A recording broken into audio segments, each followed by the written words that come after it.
Welcome to the Battle Buddy Podcast with Keith McKeever.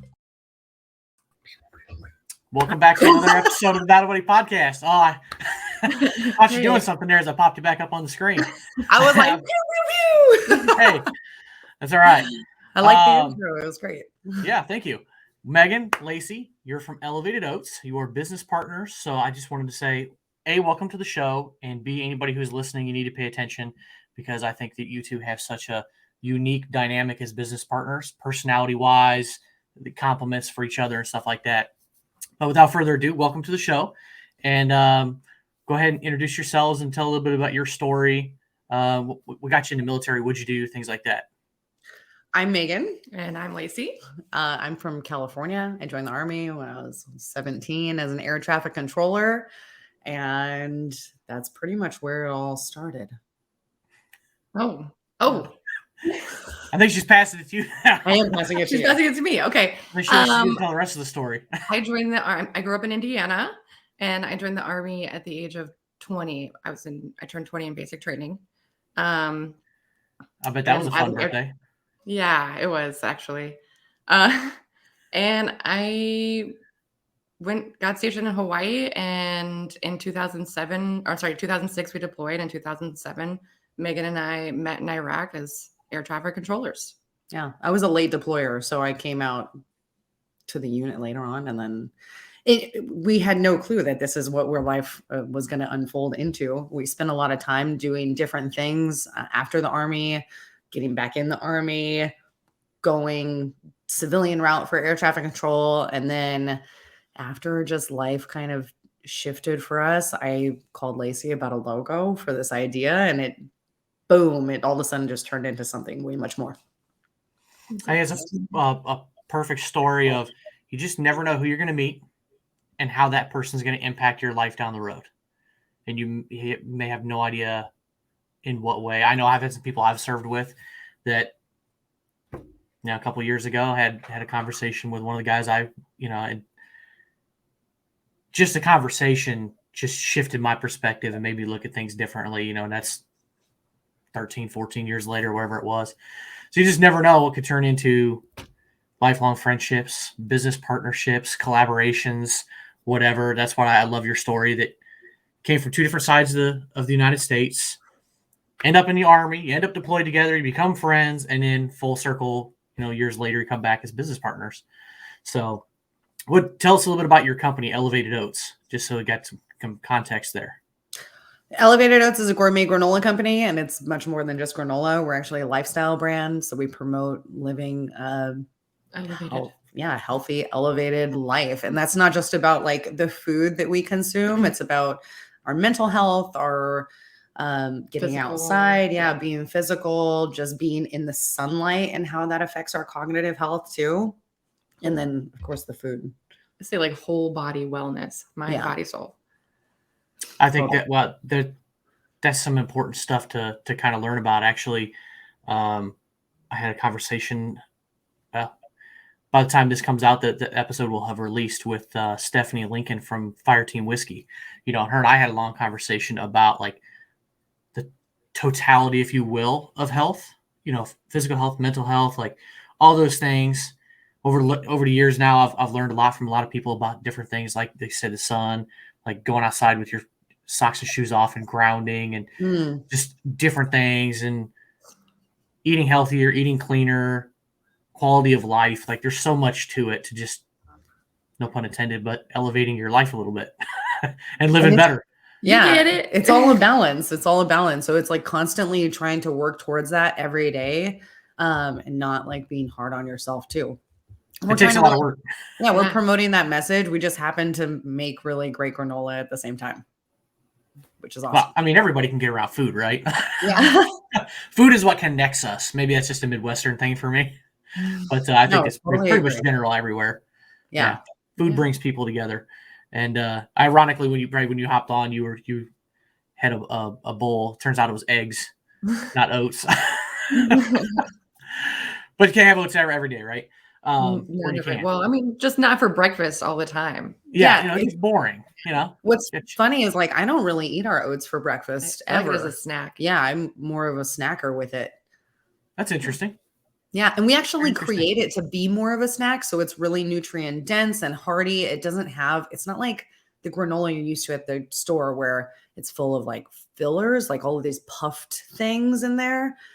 We put nuts and vegetables and fruit, and it's like it's hearty. It's a hearty snack, which is why we like having it as a snack, I think. Cereal, I like to do maybe just a coffee cup, something smaller. Interesting. So vegetables too? Yeah. As the That second ingredient. Second ingredient. Well, I mean, I Second know enough ingredient. about food ingredients to know that the higher it is on the list, the more there is in it.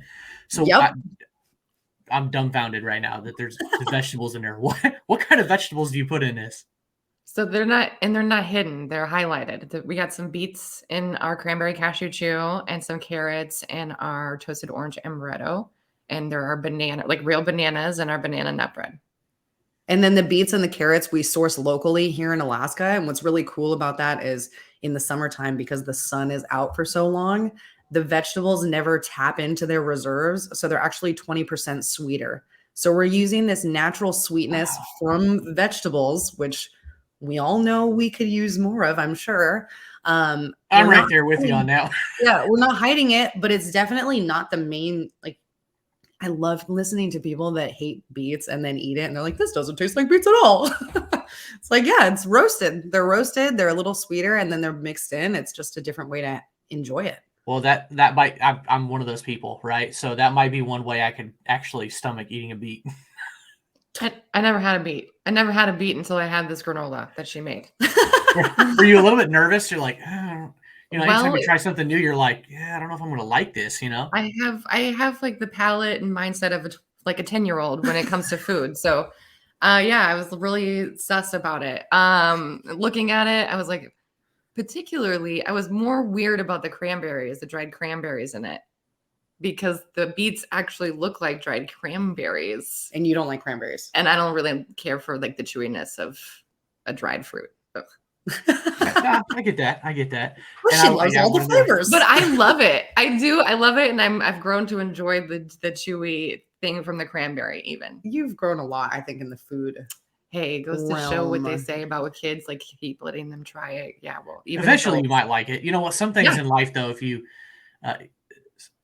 like, I hated barbecue sauce as a kid. I hated it. Now I love barbecue sauce. I will put barbecue on almost anything. One thing from childhood that has not changed, though, is my distaste and hatred for peas. I do not like peas. I hate peas. The only thing I can eat them in is fried rice. Ooh. Okay, like so them. can you have them mixed in normally with other things or just fried rice? Fried rice, I can do that. Anything else, I'll take it out. Like salad, if I get a salad at a restaurant and there's peas in it, I will be digging them out for sure. That seems weird to me. Yeah, Peas into salad. No, that's delicious. Oh my gosh, like cold too, like cold peas. I'm also not a pea fan. I like peas. They're good. I'd They're even terrible. soup. Yeah. Oh, yeah, that sounds delicious. We all have our likes and dislikes, I guess. You know? Yeah, right? I'm more that's of what a makes you vegetable unique. person than a fruit one. Totally. Yeah. Yeah. Well, I mean, you grew up in Indiana. I'm here in Illinois, where I was born and raised. I grew up on, meat and potatoes. And like, there'd be a vegetable at the table, but you didn't normally deviate from like green beans, corn, or maybe broccoli. So like, beets is an example, or like lima beans, or like peas, things like that. It was like, I don't know if I want to eat this. My grandmother, on the other hand, I had a grandmother that would eat those all the time, and I was like, I don't want to touch this. This is disgusting. But she ate all kinds of weird stuff.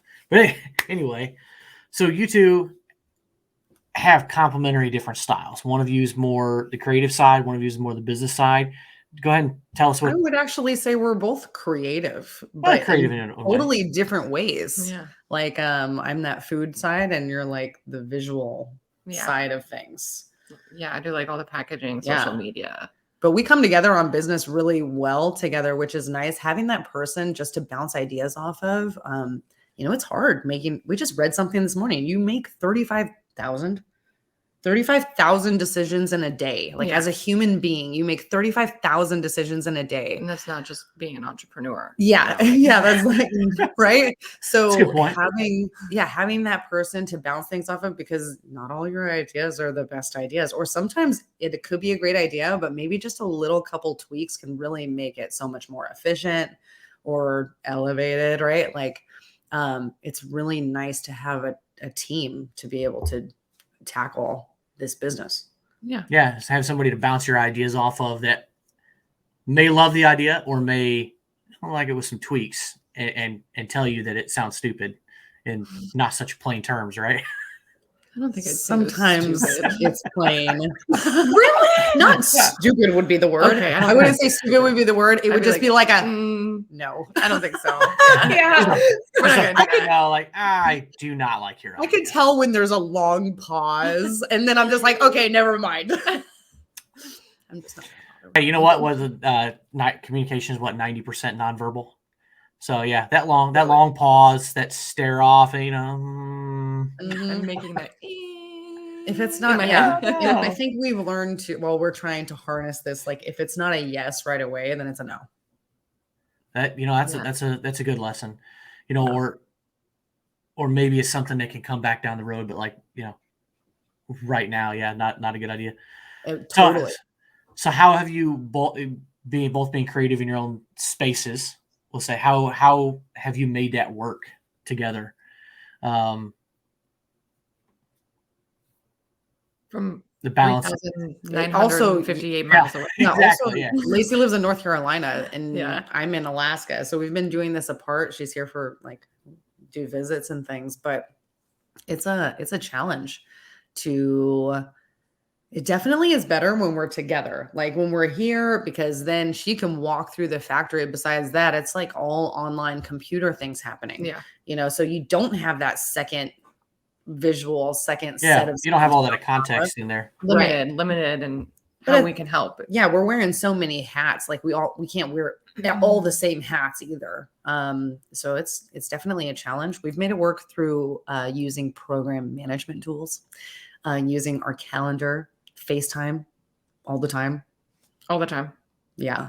A lot of. Thank you, Apple, for FaceTime. Yeah. That doesn't surprise me, because that's what I was going to ask about. I know you have, in your business model, you have a strategic plan. You both have the avenues that you kind of do for the company. Megan, you said you're kind of the creative food one. Lacey, you're creative kind of graphic arts and stuff like that. But what specific programs have you found to be helpful besides FaceTime that help you communicate, be on the same page, and work through some of that almost 4,000 mile difference? Asana. That's number one. Okay, so there's three. I can think of maybe five. Okay, so Asana, there's Spark Email. It's an email client that you can, I guess, like chat right in there about the email, separate from the email with your team. Yeah, you can delegate emails in there, which is really nice. And being able to talk about an email without making it a whole thread is just like, oh, this is so much nicer. We just implemented Slack. I really have enjoyed the Slack integration. Slack's nice. And Dropbox. We use Dropbox a lot just because we have a lot of files for things. Try to use Google Docs, but it's a little challenging on the organization side of things for me. We are both on Mac. We both use Mac computers. So we use a lot of the native pages and numbers because it's easy to collaborate. Yeah. Okay. I'll take your word for it on that one, because I'm not a Mac user. Have you heard of Asana? Yes. I actually used it for my business for a little while until other things kind of came up that worked a little bit better, but I did love it. Yeah. And, I think we even use it. Well, we even use it for our personal lives, just because it's already everything is there, that it's automating whatever we can to not have it in the head anymore. Yeah. I used to use it.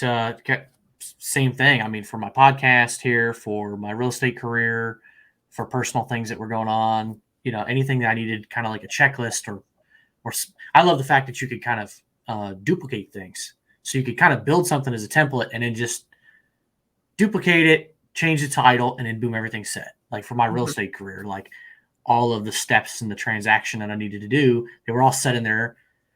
change it. I added the dates to what needed to be done, and it kept me on track. And it's really nice for us with having a team because we're able to delegate from there too. Like we'll have a new employee come in and we want them to do something. It's hard sometimes to always be with them to train them, but in Asana, we can just put everything that we want done step by step, send it. This is how it's going to be. And then we always have that as a reference too. Yeah, that's a good idea. Yeah. That must come with some challenges too. Are most of your employees in one physical location, or are they remote? Now they're all physical. Now they're Okay. well, now that I'm here, we're all physical, but Yeah. we have kind of like flexible schedules with some of our positions because they haven't made themselves into a full-time position yet.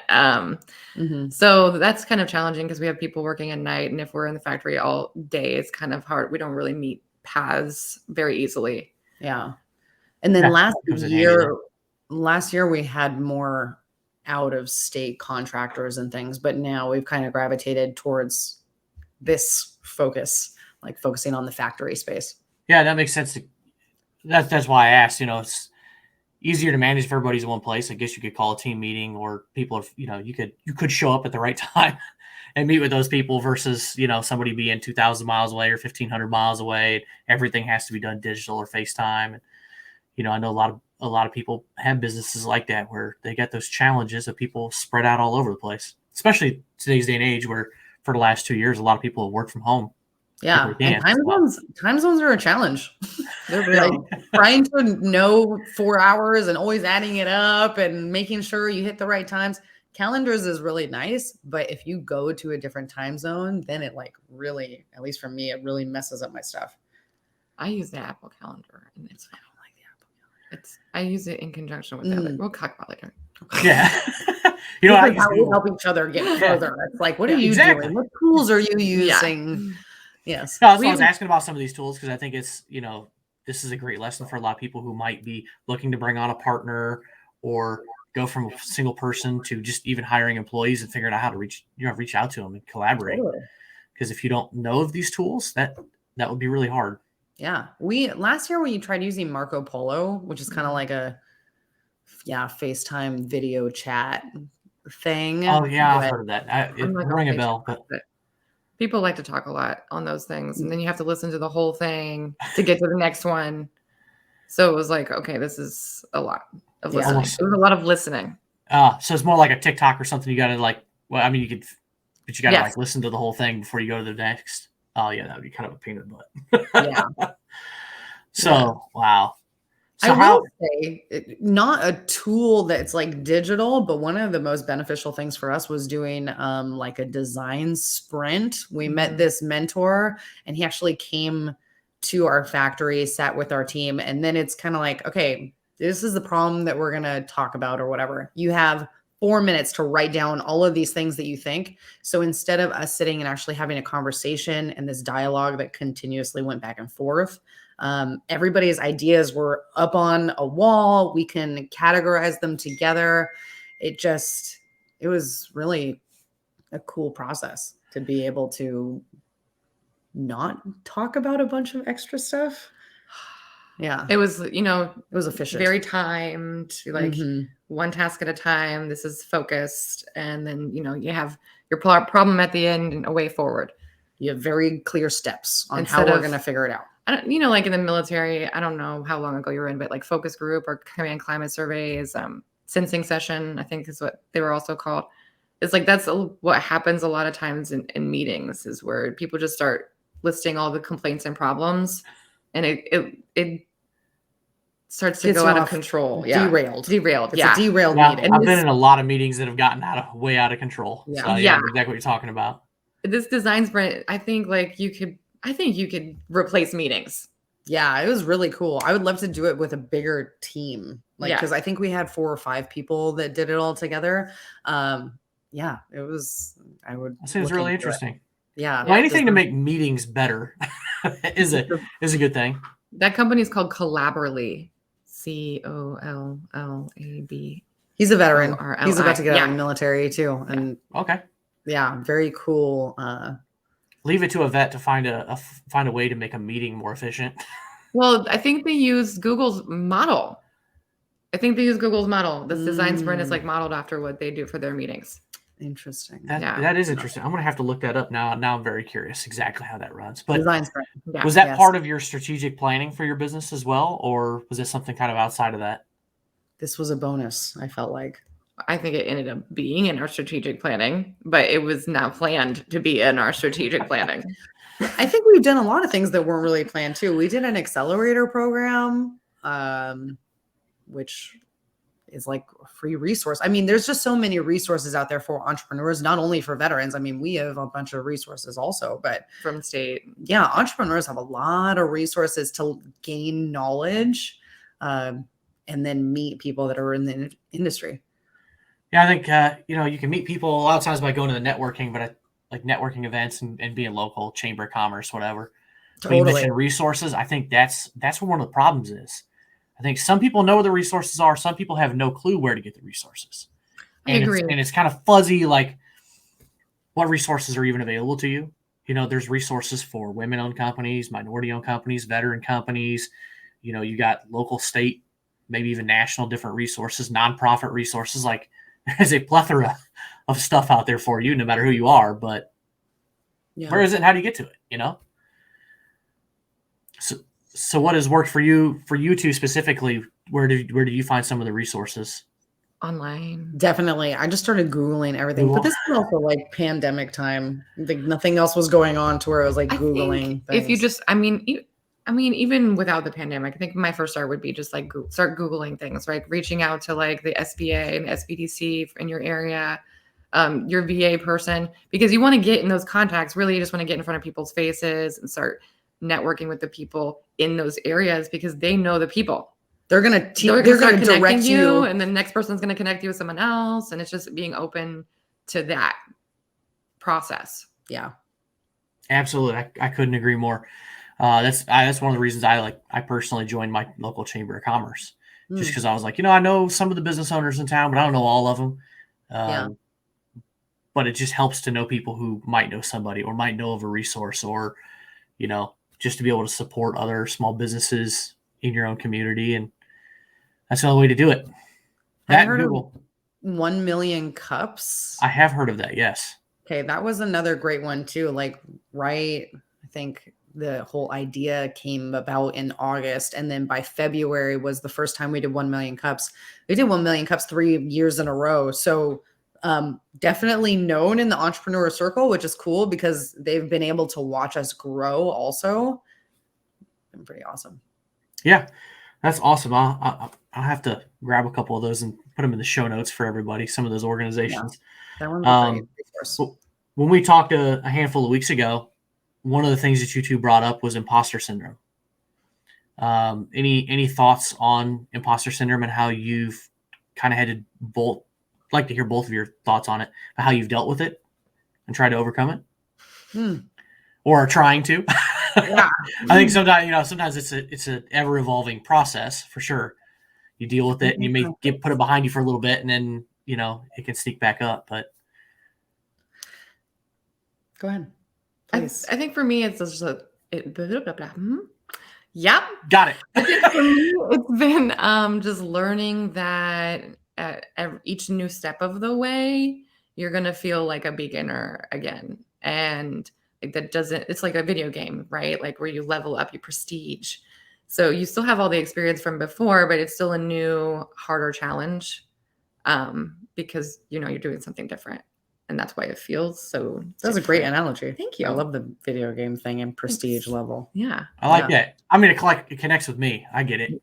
Cool. I don't know if all my listeners will get it. Yeah, I hope so. Leveling up. And it's hard to remember that. It is really hard. You It's get hard. caught up in the moment. Like you'll remember it'll be a nice, easy time. And then like, bam, the universe hits something at you again. And you're just like, ah. But, like if you can step back for a moment and realize, hey, this is just a new challenge. I have all these other challenges behind me. Like I've been okay. It's going to be okay. You can keep moving forward.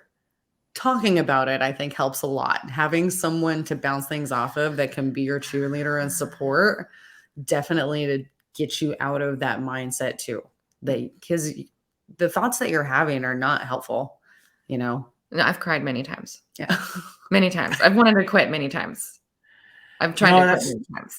That is business for you right there. There's, it's just like a marriage, right? Do the good and the bad. Like, you're going to have things that come up that are going to be challenges in your way. They're going to be hurdles to jump over. And sometimes they're going to suck. They're going to be painful. You're going to feel like there's a brick wall on all four sides of you and the roof is caving in, or the giant boulders following you like Indiana Jones. Something's there to just kind of crush you or put an obstacle in your way. But I know sometimes on the imposter syndrome, I don't know if you've ever felt this way where you kind of feel that, but then sometimes you reflect and you realize,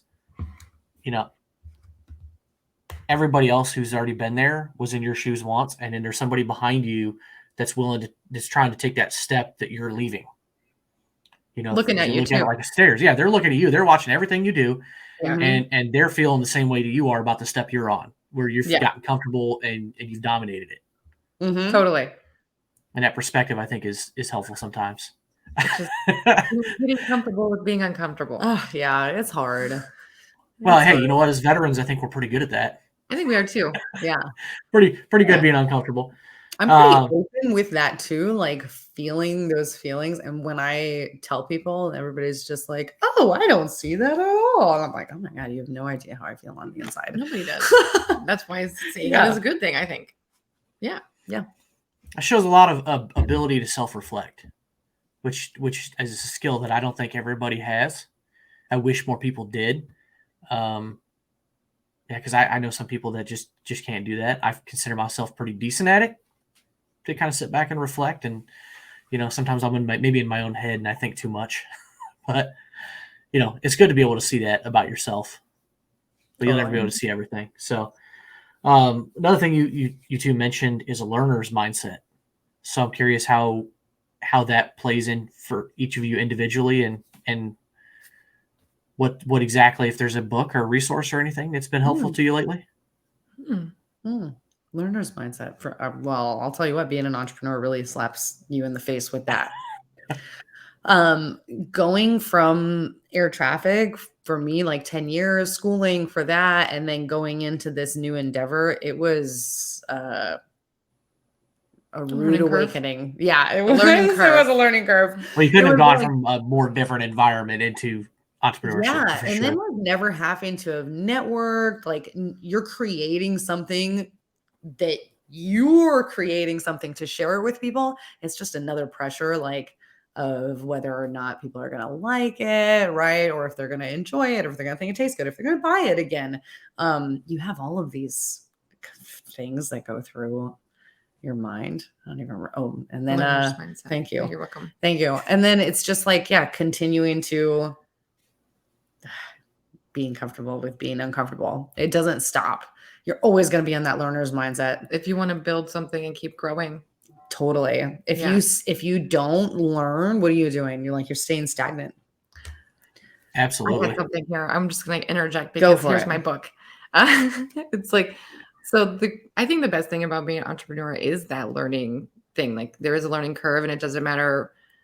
I could probably go to a different company and still be an entrepreneur and have different skills, and I'm doing something different, learning something new. And Dr. Joe Dispenza, who wrote the book Breaking the Habit of Being Yourself, talks about brain plasticity. And people used to believe that you can't teach an old dog new tricks. Like once we got to a certain age, we stopped learning things. But actually, it's like our brain is a muscle, and the more that you don't use it, you lose it. So being an entrepreneur and having this learner mindset, I think, has really helped our mental health, even though it's a challenging job. It's only helped with growth and expansion. Yeah. And I know, like for me, the last place that I was, the one thing that was missing was the growth feeling. And I couldn't. That's true. And you two are partners, but together as one, really, you're the only two responsible for the growth. Or if you're a solo entrepreneur, like it's you. Totally. You are solely responsible. Yeah, sure, there's outside factors, right?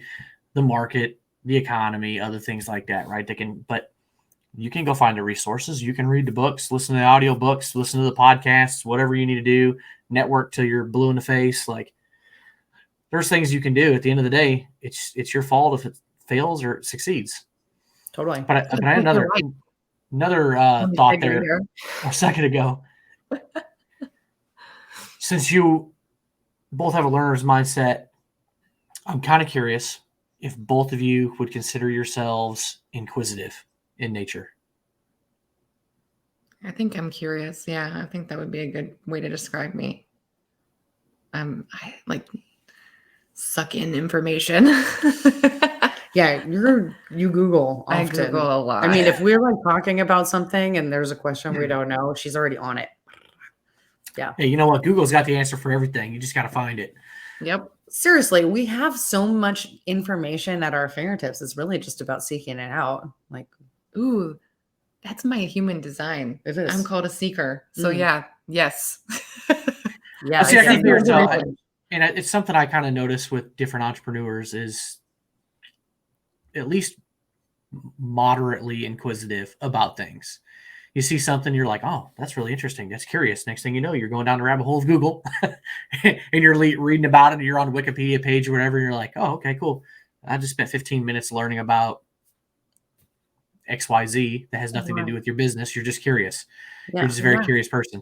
Well, I would say too, even going into that business side of things, we didn't work in this is new. The food industry is like completely new. Consumer packaged goods is completely new. So we've had to learn all the things, how these little marks are on the packaging, where certain words have to go. Don't get me started on recycling. Yeah. How your customer reads the package, right? Like the words that are not trigger words, like buzzwords and things. Yeah. It's like the psychology behind everything.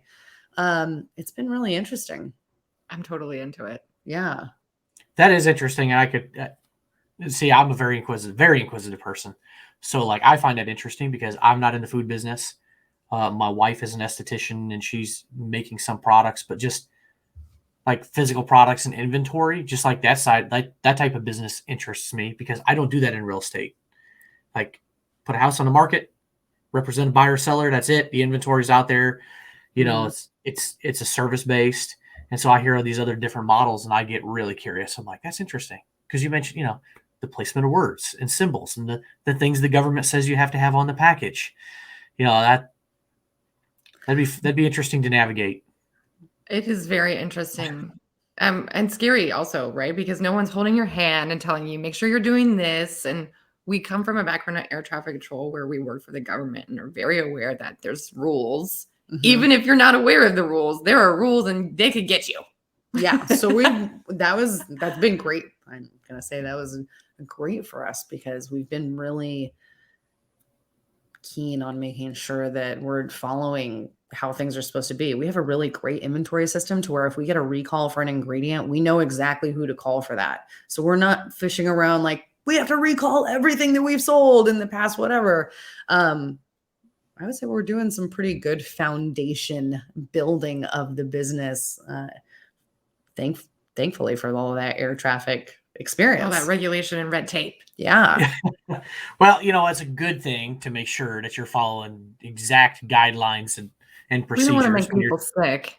Yeah, we don't want to throw away a bunch of stuff either, too. Like even if we mark something wrong on the bag or whatever, it's just it's like one move. Yeah.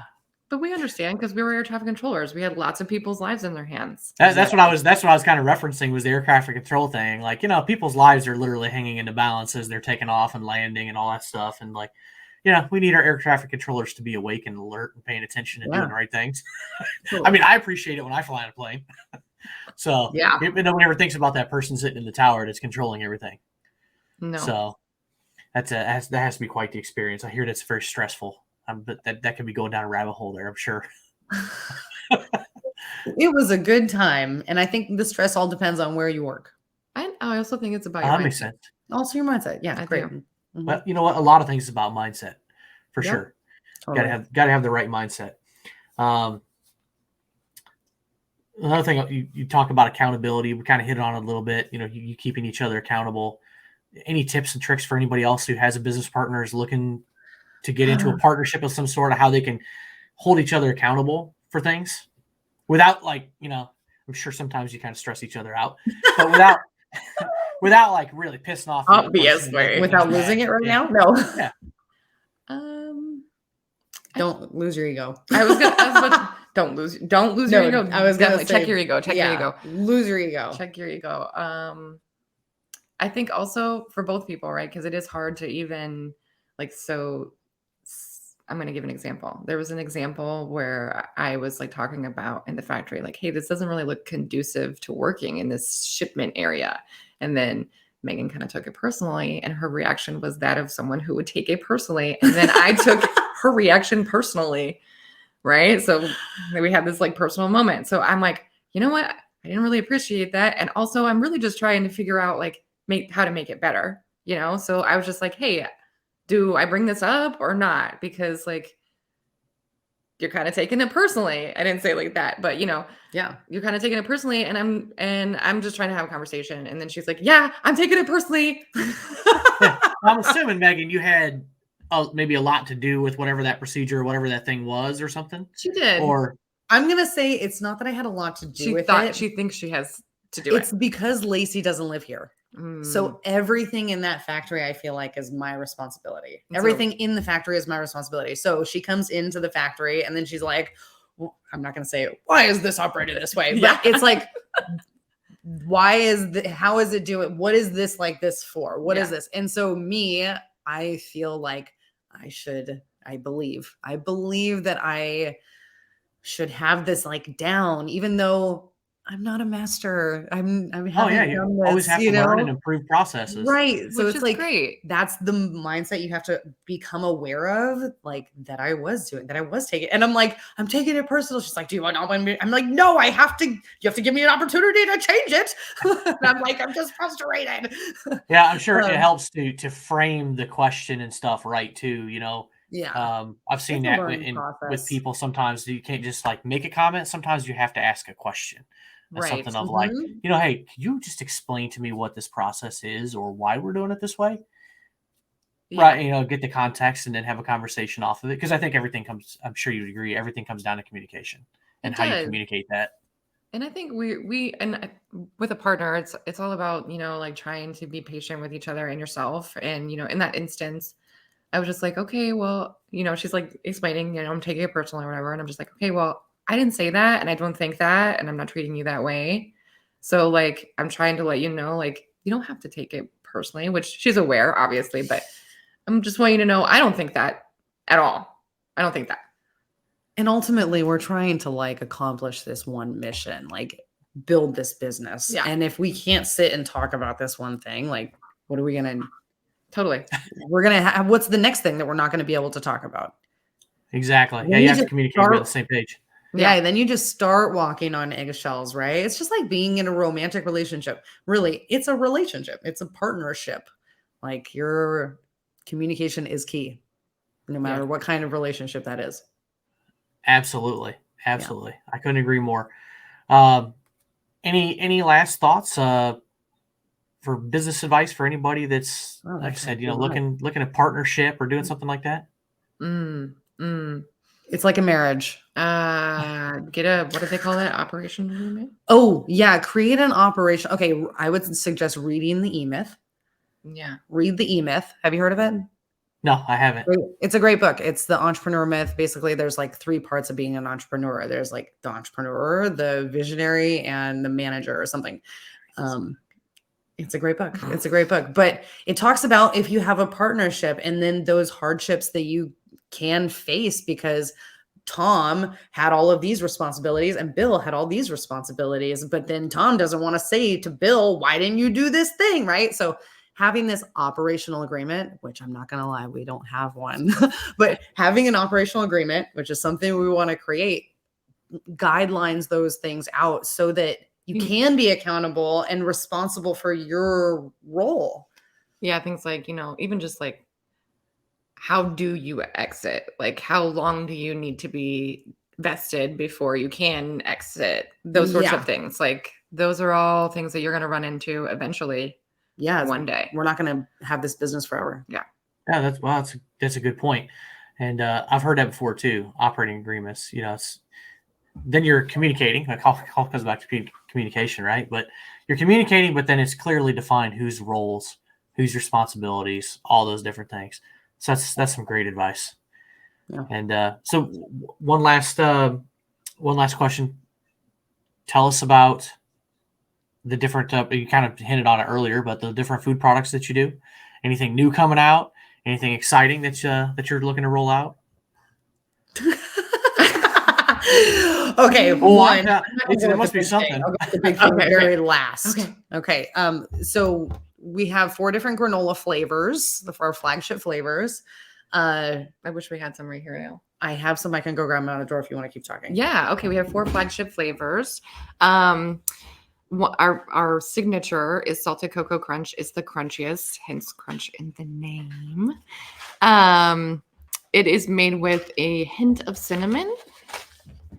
A hint. That sounds very scientific. A hint of cinnamon. What's the measurement exactly for that?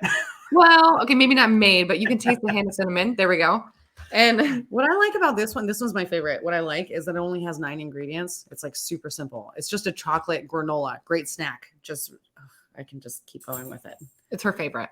Obviously. And then the other three are a little bit of a chewier texture or softer texture because they're made with a wet base. Which is those fruits and vegetables as the second ingredient. We have this is our top seller, banana nut bread made with banana. Yeah, that one sounds interesting to me. Yeah. Real banana chips in there too. Then we have cranberry cashew chew that's made with beets, Alaskan beets. And our toasted orange amaretto is made with carrots, Alaskan carrots. And then we're also, so what we're working on, can I grab any? None of that looks great. What we're working on right now is a spicy granola flavor. Interesting. Yeah. So as we said before, we want it to be seen as a snack. And this is us leaning more to communicate that to you, right? That this is a snack. So I'm not really going to eat spicy granola as a cereal. No, I wouldn't do that. Somebody did say something about it being on yogurt. Yeah, which was and I was like, but maybe. I don't know. So spicy granola. Try. We're calling it the popcorn killer. It's like you just can't stop eating it. It's so good. It's like this salty, spicy, sweet little snack. So that's a new exciting thing that we're testing right now. And then I would say the next most exciting endeavor is that we're about to get into all 8 local Walmarts here in Alaska, which is really that's incredibly exciting. Milestone for us. Yeah. I mean, it's like we're just under 3 years old. We've only been doing wholesale manufacturing for about 2 years, and now we're like already in Walmart. It's just like, yeah, that has to be a heck of a process to get into Walmart. Well, you got to get the bags right. Yeah, you got to have the whole thing right. I'm just gonna say we changed bags 3 times last year, but you got to get the bags right. Talking to your audience to get even considered. Let's just you gotta have get considered. Good thing going on. Mm-hmm. Yeah, but the buyer saw us, loved our product, wants to put us on like a little side end cap. We're gonna do demos there at Walmart in the next like few months to promote. It's it's really cool. That's awesome. That's got to be tremendously exciting to Walmart. That's like the best you can get, right? Like on a resume. If you like for us on our Elevated Oats like resume, we're in Walmart. Anybody could know what we're like, what we're saying with that. Yeah. I mean, I would assume that's got to be one of probably many things, but that's got to be like one of those things. It's like, okay, we are like, we're back to imposter syndrome. Like we're legit. Like we are not only producing and selling, but we are in Walmart. I'm gonna see my dad on the shelf at Walmart. Yeah, like the Nike swoosh girl. Yeah, right. Yeah. Do you have a photo shoot planned where you're both there behind with your Elevated Oats behind you? I don't getting someone to follow us. I don't. We actually are getting an intern for the summer, and I think this would be a great intern project. Would be to like do a whole little thing following us in Walmart. Do it. Absolutely. Yeah. Get a handful of photos or some videos in front of yourself on the shelf. Yeah. Heck yeah. Why not? Great LinkedIn posts. Yeah, exactly. Because not everybody can say they have photos. This is a great milestone. Oh, we're going to be celebrating. I'm not going to lie. Like, I'm just going to be super excited when my son gets to come here and like see it on the shelf. That's going to be very exciting. That will. My mom did that bag. Yeah. Well, I tell you what, I personally can't wait to see those photos of you two at Walmart. Yeah, and then I can't wait to see where it goes beyond that, because this is just like the first thing to prove that we are capable, and then we continue to scale the business. I mean, we right now have 2 ovens, and we can have 4 stacked on top of each other. On this one oven situation. We use pizza ovens, which is really cool. I feel like we're going off on a tangent. We use Yeah. pizza ovens. Very cool. So we cook our granola through these pizza ovens. You can have them stacked 4 high. Amazing. That's interesting. So And a Commercial pizza stuff. oven. we're just planning our next step. That's all we're doing. We're Yeah. just planning them right now. Yeah, no, that's, and like I said earlier, I'm very inquisitive, so I'm like trying to picture how do you cook granola in a pizza oven? Okay. How do you stack 4 high? I'm a visual person too, so I'm Have like, you it's interesting. Yeah, Ever seen a commercial pizza oven like at a Pizza Hut? Okay. yeah, like I've seen them like Little Caesars and stuff. Like they got the little grates that like just passes It's it through. It's Yeah. a conveyor belt. Yeah. Yes. So And, all yeah. we did, the way that we modified the oven, they have these like arms that have holes. they're called fingers. They're called fingers that blow out air. So it's a giant convection oven. You have air blowing from the bottom and the top. What we did is adjusted the top so that it's not so much, because granola's light and Yeah, it you will don't want to blow burn away. it. Yeah. Yeah, Oh it yeah. will, That makes it sense. will blow off of the trays. So we have a lot coming from the bottom, but it just goes through in like 3 minutes. Twice. More than once. Yeah. Twice. Yeah. Wow. And we just put them on the conveyor belt, had no clue it was going to work. And we happened to lease an old Pizza Hut, and they happened to leave their ovens. And it happened to work. Hey, no, Universe. Thank you. isn't it awesome how things just happen sometimes? You know? That's awesome. Yeah, because I never even thought about that process of, how do you do all that with them? Same. For a Never pizza thought about oven. What you're going to ask next, Keith, is how are we going to make an everything bagel granola? Oh man. Yeah. We're going to do that next. That's interesting. We're just going to blow your snacking. He just mind. was like, I don't know about that. Yeah, that's interesting. Well, I was going to ask earlier, has there been any flavors that you've tried? Like, sounds like a great idea, and then you tried it and you ate it. You're like, no, like this is this is not green good. one. Did you try it? I did. I tried a green one. It was a matcha, and I put way too much matcha. Mm. I don't like matcha already. I really wanted it just for the color, but I put too much. Yeah, I'm sure it takes a little fine It's tuning. not good. I'm sure there's a few, not quite right moments until you Well- hit the jackpot, and you're like, perfect mix. Well, we're on like with the spicy granola is like the 5th iteration. So that's why it's called number 5. But I mean, I wouldn't say the first ones were bad or not Just a not success. right. Not, I don't not think perfect this mix. one's right, but everybody really likes it. So It's all perception. yeah. That's true. Yeah, But they Some didn't people- taste the first 4. They So didn't like taste that's the the first thing. 4. Like Yeah. I know what it's gonna be after this one. Mhm. And I want them to taste that one now. Mhm. I want the same people to taste that one. Yeah. It's Well, going to be exciting. No doubt about it. You always have to keep improving, right? Keep raising the bar. Yeah. Give people something different too. Like, we want to be innovative. We're not just doing that with the veggies and the fruits in there. You definitely sounds very innovative to throw beets and carrots into granola. So I'll give you that. That's very creative. We not send him. No, a we're thing? going to now. We're going to send you. Sorry, Keith. We would have loved for you to have it today. Yes, it would Yeah. have been awesome. But we're going to send you a snack pack sampler so Well, that you can try that's all these. awesome. So I would love to know what you think of beets in granola. I look forward to trying them. Cool. This sounds exciting. I may even, I may even do it live. I would Ooh. I love may that. try them all live. Yeah, what the heck? Yeah. Yeah. I'll coordinate it so you can hop on there live and give a shout out and all that That stuff. would be love it. awesome. So awesome. Well, I appreciate you both being here. Don't be a stranger. Look forward to seeing all the growth that you can have in the future. And I really appreciate you dropping some resources and advice and things that have made things work for you, because there's a lot of people out there that have partners or might be looking to bring one on, and they could give them some good places to go and start their And journey. maybe it just happened to be your old battle buddy. You never know.